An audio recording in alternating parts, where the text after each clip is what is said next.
नमस्कार दोस्तों, आपका स्वागत है हमारी इस विशेष श्रृंखला में, जहां हम फ्लोरेंस कोवेल शिन की प्रसिद्ध पुस्तक the game of life and how to play it को सरल हिंदी में समझ रहे हैं।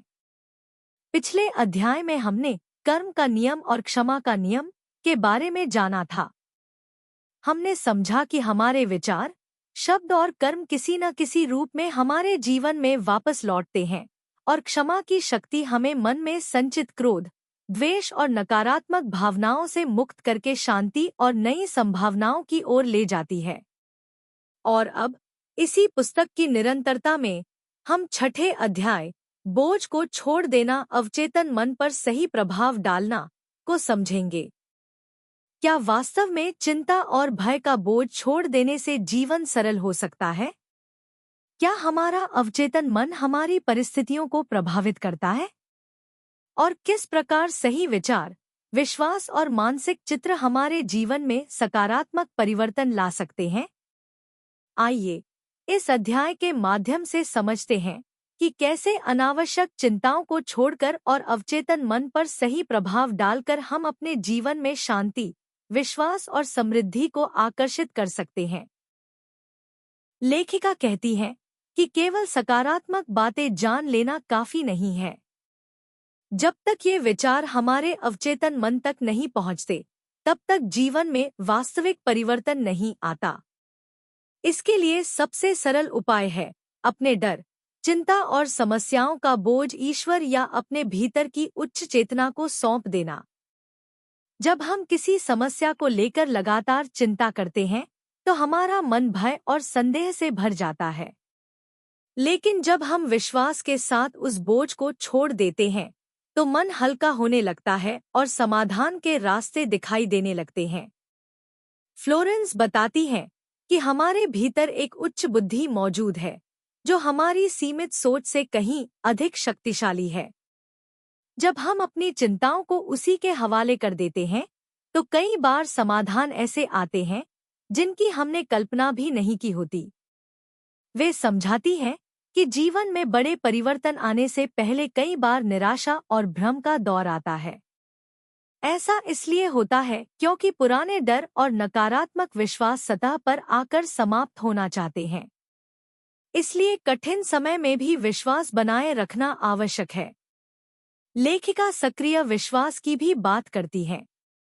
केवल इच्छा करना पर्याप्त नहीं है, बल्कि ऐसा व्यवहार करना भी जरूरी है जैसे हमारी प्रार्थना पहले ही स्वीकार हो चुकी हो।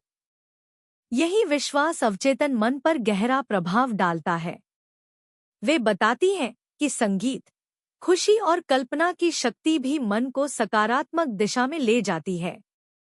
जब मन आनंद और आशा से भरा होता है, तब अच्छे विचार आसानी से अवचेतन मन में स्थापित हो जाते हैं। इस अध्याय का एक महत्वपूर्ण संदेश है कि हमें छोटी छोटी सकारात्मक घटनाओं को भी महत्व देना चाहिए। कई बार बड़े परिणाम आने से पहले जीवन हमें छोटे संकेत देता है। यदि हम धैर्य रखें, तो धीरे धीरे पूरी तस्वीर स्पष्ट होने लगती है। फ्लोरेंस के अनुसार भय मनुष्य का सबसे बड़ा शत्रु है। चाहे डर पैसों का हो, लोगों का हो या असफलता का, उससे भागने के बजाय उसका सामना करना चाहिए।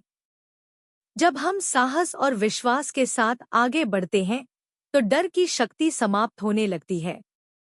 वे हमें हर समय यह देखने की सलाह देती हैं कि हमारे निर्णय भय से प्रेरित हैं या विश्वास से, क्योंकि अंततः हमारा जीवन उसी दिशा में आगे बढ़ता है जिसे हम चुनते हैं।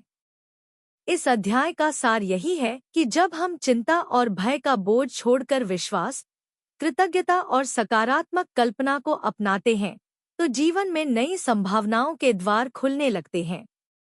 और जैसा कि फ्लोरेंस कोवेल शिन हमें सिखाती हैं, अपने बोझ को छोड़ दो, विश्वास बनाए रखो और जीवन को चमत्कारों के लिए खुला रहने दो। तो दोस्तों, आज हमने बोझ को छोड़ देना, अवचेतन मन पर सही प्रभाव डालना अध्याय से यह समझा कि जब हम चिंता, भय और समस्याओं का बोझ छोड़कर विश्वास और सकारात्मक विचारों को अपनाते हैं, तो हमारा अवचेतन मन हमारे पक्ष में कार्य करने लगता है और जीवन में शांति तथा समृद्धि के नए मार्ग खुलते हैं। इस पुस्तक की निरंतरता में अगले अध्याय प्रेम का नियम में हम जानेंगे कि प्रेम केवल एक भावना नहीं बल्कि एक शक्तिशाली आध्यात्मिक शक्ति है।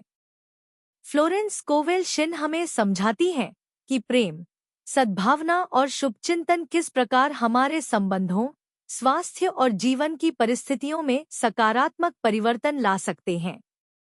यदि आपको यह वीडियो पसंद आया हो और इससे कुछ नया सीखने को मिला हो, तो वीडियो को लाइक करें, अपने दोस्तों और परिवार के साथ शेयर करें और ऐसे ही प्रेरणादायक और ज्ञानवर्धक वीडियो के लिए हमारे चैनल को सब्सक्राइब करना न भूलें। धन्यवाद।